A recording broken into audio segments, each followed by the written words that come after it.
Assalamualaikum bang. Waalaikumsalam bang. Betul ke bang dekat sini ada set nasi lemak kandar yang pertama dekat Malaysia? Betul bang. Okey, ni nasi lemak Nasi lemak basmati bang. basmati. Boleh apa dapat bang set ni?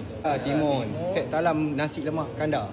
Kacang dengan ikan bilis Ini wajib bang. Wajib lah nasi lemak kan. Mestilah makan benda ni. Okey. Lepas tu last sambal. Telur mata bang. Telur mata. Kita Telur bagi mata empat wajib bang. mat. Berapa Bentuk biji? le bang. Bentuk le bang. Betul love 4 biji telur Empat mata. biji, bang.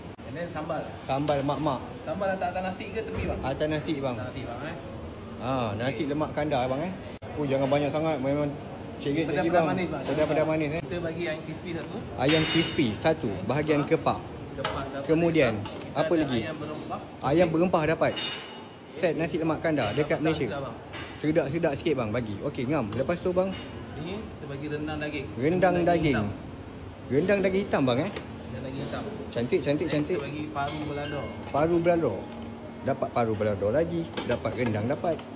Dapat udang bang Oh, udang timbang bang Oh, udang celup tepung 250 gram dapat. Oh, dapat udang mat. Sotong. Kita punya special kita sotong.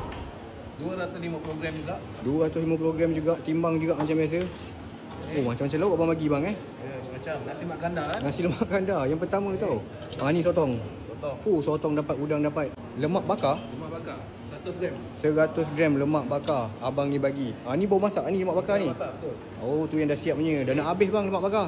Ni apa? Kambing 180 gram. Kambing 180 gram guys.